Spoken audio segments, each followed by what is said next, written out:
Oke Mas Bro dan Mbak Bro, kita lanjut bahas spoiler BTTH Season 5 episode 96 bagian 4. Perpisahan dengan Hanyu. Sepertinya Wind Lightning Northern Pavilion tidak akan menggunakan klan Han sebagai sandera di masa depan. Selama klan Han tidak menyebutkan keberadaanku, itu seharusnya bisa bertahan dengan damai. Han Sui dan Han Yu dengan cepat menoleh ketika mereka mendengar suara ini. Mereka memandang pemuda yang muncul di halaman.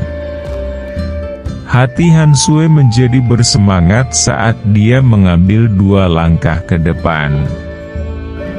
Namun, segera, dia sepertinya memahami sesuatu. Wajah cantiknya menjadi agak pucat saat dia bertanya, "Kamu tidak akan kembali lagi setelah pergi, kan?" Xiao Yan tersenyum dan dengan lembut menjawab, "Aku telah menyinggung Wind Lightning Pavilion. Jika saya melibatkan diri dengan kalian semua, kemungkinan besar masalah hari ini akan terulang kembali. Hahaha, ketika kekuatanku mencapai tingkat di mana aku tidak lagi takut dengan Wind Lightning Pavilion, aku akan datang mengunjungi klan Han. Saya harap Anda tidak akan mengejar saya saat itu." Han Sui dengan erat menggigit bibir merah bawahnya dengan bagian belakang giginya. Tubuh indahnya memiliki semacam perasaan tidak stabil. Dia samar-samar menyadari bahwa dia mungkin benar-benar mengalami kesulitan bertemu Xiao Yan lagi di masa depan setelah mereka berpisah hari ini. "Xiao Yan, terima kasih. Klan Han akan mengingat bantuanmu ini." Han Yu dengan lembut menghela nafas lembut. Dia melangkah maju, menarik Han Sui, dan dengan lembut berbicara kepada Xiao Yan. "Senior Han Yu benar-benar terlalu sopan. Saya hanya menyelesaikan masalah yang saya buat." Xiao Yan tersenyum. Dia segera melihat wajah pucat Han Sui dan menghela nafas dalam hatinya. Menangkupkan kedua tangannya, dia berkata, "Bantu aku mengucapkan selamat tinggal pada kakak laki-laki Han Chong dan yang lainnya. Anda adalah kelompok teman pertama yang saya dapatkan setelah tiba di wilayah Central Plains. Semoga kita akan bertemu lagi." Suara Xiao yang terdengar sebelum tubuhnya bergetar dan perlahan menghilang. Han Sui menyaksikan Xiao Yan yang perlahan menghilang. Dia akhirnya tanpa sadar menerkam kepelukan Han Yu dan mulai menangis. Sosok Han Fei buru-buru muncul di pintu masuk halaman.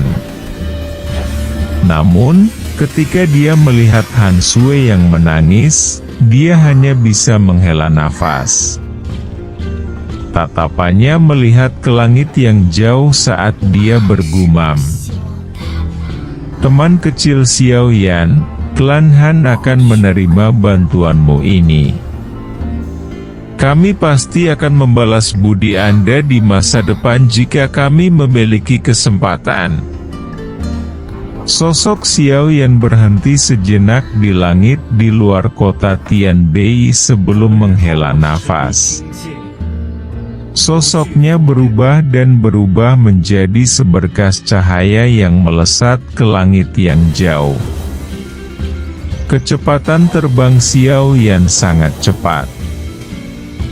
Saat ini, Xiao Yan tidak lagi pelit dengan kekuatannya. Sebaliknya, Hal yang akan dia lakukan adalah masalah pertama yang perlu dia pertimbangkan.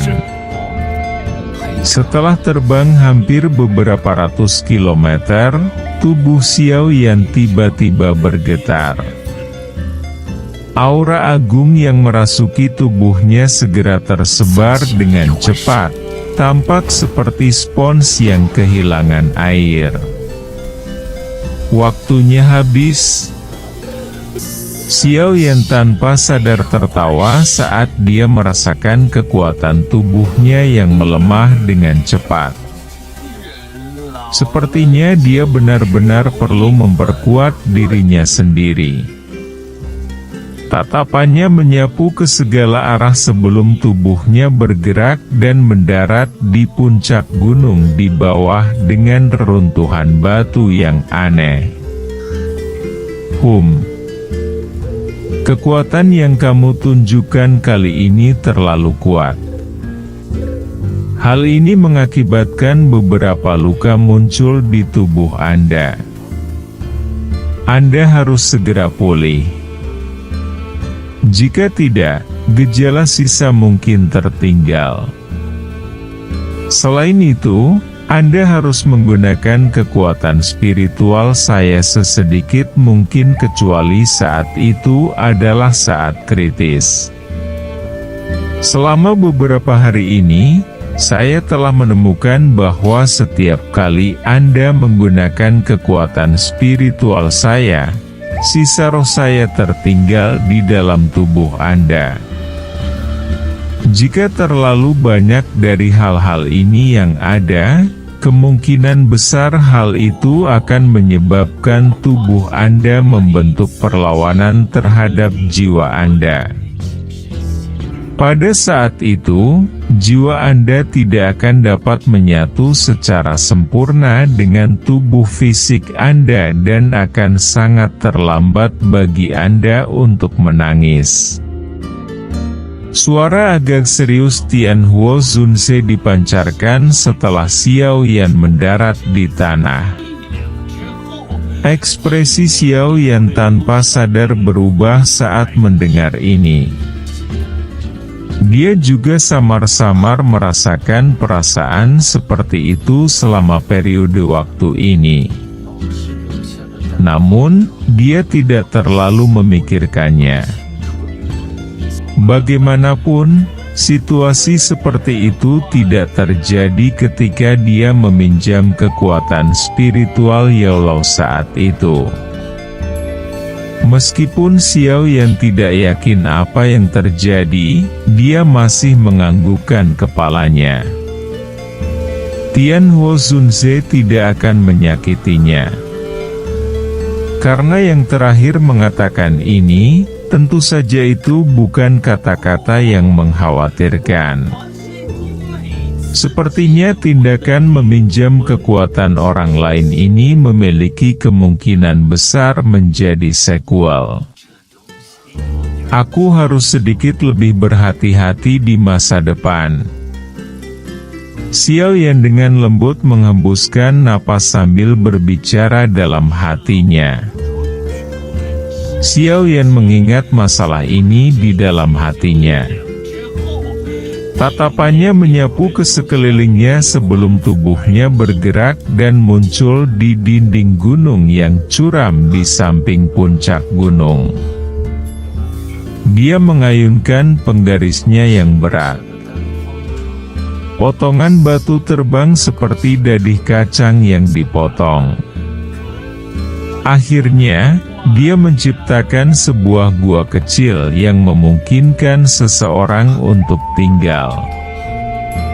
Saat ini, yang paling penting adalah menyembuhkan luka di dalam tubuhnya. Dia mungkin telah mengirim pavilion petir angin berhamburan kali ini, tetapi kemungkinan mereka tidak akan membiarkan begitu saja. Namun, Xiao Yan juga tidak takut pada mereka. Central Plain sangat besar. Hanya wilayah utara ini yang sudah luas dan tak berujung. Bahkan jika paviliun petir angin dianggap sebagai kekuatan besar, itu bukan seolah-olah tidak ada faksi yang bisa bertarung dengannya di wilayah utara ini. Begitu Xiao Yan meninggalkan wilayah di mana kekuatannya terkonsentrasi, mereka secara alami tidak akan dapat melakukan apapun padanya. Sepertinya sekali saja sudah cukup ketika menggunakan klan Han untuk mengancamnya. Orang lain tahu bahwa Xiao Yan tidak memiliki hubungan yang dalam dengan klan Han. Kemungkinan Wind Lightning Pavilion tidak akan sebodoh itu untuk melakukan trik yang sama untuk kedua kalinya. Lagi pula, jika mereka melakukannya untuk kedua kalinya, mereka tidak hanya akan dijelekkan, tetapi klan Han kemungkinan besar akan benar-benar menjadi gila. Bahkan seekor kelinci yang gelisah tahu bagaimana menggigit seseorang, apalagi klan Han yang memiliki beberapa wajah di dalam kota Tianbei. Tubuh Xiao Yan bergerak saat pikiran ini melintas di dalam hatinya. Setelah itu, dia memasuki gua dan dengan cepat duduk. Dia mengambil pil obat dari cincin penyimpanannya, memasukkannya ke dalam mulutnya, dan membentuk segel pelatihan dengan kedua tangannya. Dia perlahan turun ke kondisi penyembuhan. Pemulihan Xiao Yan memakan waktu total 3 hari kali ini. Selama 3 hari ini, dia mencari di seluruh tubuhnya dan memang merasakan beberapa jejak spiritual sisa yang sangat samar. Keberadaan aura sisa ini begitu redup sehingga dapat diabaikan. Namun, mereka mampu menggali jauh ke dalam tubuh seseorang. Untungnya, hanya ada sedikit aura spiritual yang tersisa. Jika tidak, efeknya akan sangat serius. Memang, hal ini sangat merepotkan. Xiao Yan juga tertawa getir dan menghela nafas saat menemukan jejak spiritual yang tersisa ini. Selain itu, ketika dia mencoba dan gagal menggunakan douki atau bahkan api surgawi dalam upaya untuk menghapusnya, senyum pahitnya menjadi lebih padat. Untungnya, Xiao Yan telah menemukan hal ini cukup awal.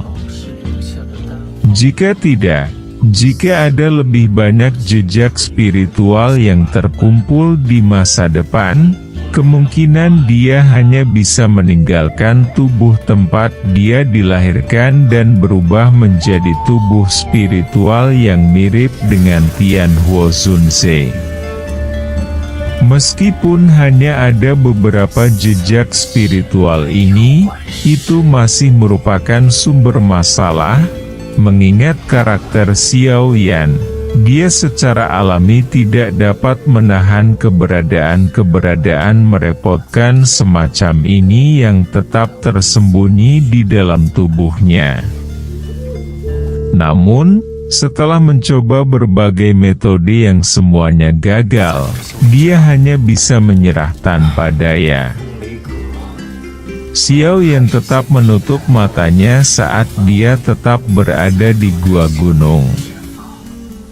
Matanya perlahan terbuka dan auranya sekali lagi kembali ke kondisi puncaknya. Douki yang kuat beriak di jari-jarinya saat dia mengangkat tangannya.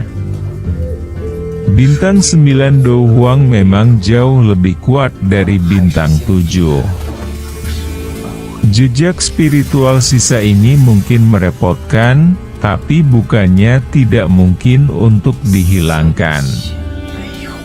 Aku ingat sepertinya ada beberapa pil obat yang bisa menghilangkannya.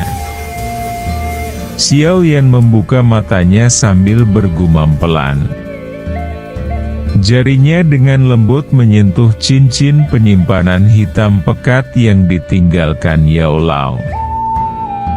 Kekuatan spiritualnya memasukinya. Di dalamnya ada banyak formula obat yang dikumpulkan Yao Lao selama hidupnya. Ini adalah harta karun yang ditinggalkan Yao Lao untuk Xiao Yan. Dari sudut pandang tertentu, itu bahkan lebih berharga daripada Bonne Chilling Flame. Jika formula obat ini tidak ada, perjalanan alkemis Xiao Yan pasti akan jauh lebih lambat. Dari sini, orang bisa tahu betapa pentingnya itu. Xiao Yan mencari selama hampir 1 jam. Akhirnya, dia, yang tubuhnya benar-benar diam, tiba-tiba membuka matanya. Sukacita terungkap di matanya. Dengan ayunan tangannya, sebuah gulungan kuno berwarna hitam muncul. Pil pembersih jiwa, pil obat tingkat 6 tingkat puncak. Ia mampu membersihkan tubuh dari semua kekuatan spiritual yang bukan miliknya. Selain itu, ia juga memiliki efek memelihara kekuatan spiritual seseorang.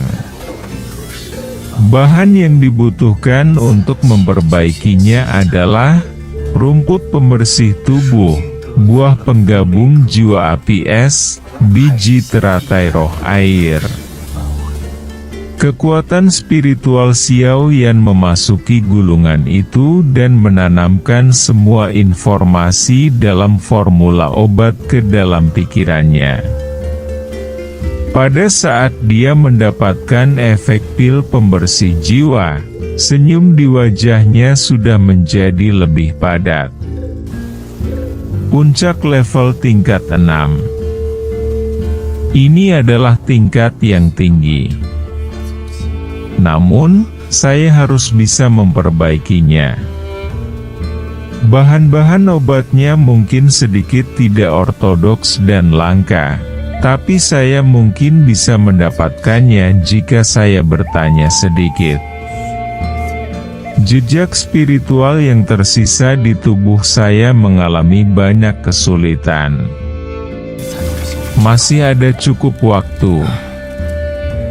Xiao Yan dengan hati-hati membaca formula obat sebelum dia bergumam pada dirinya sendiri.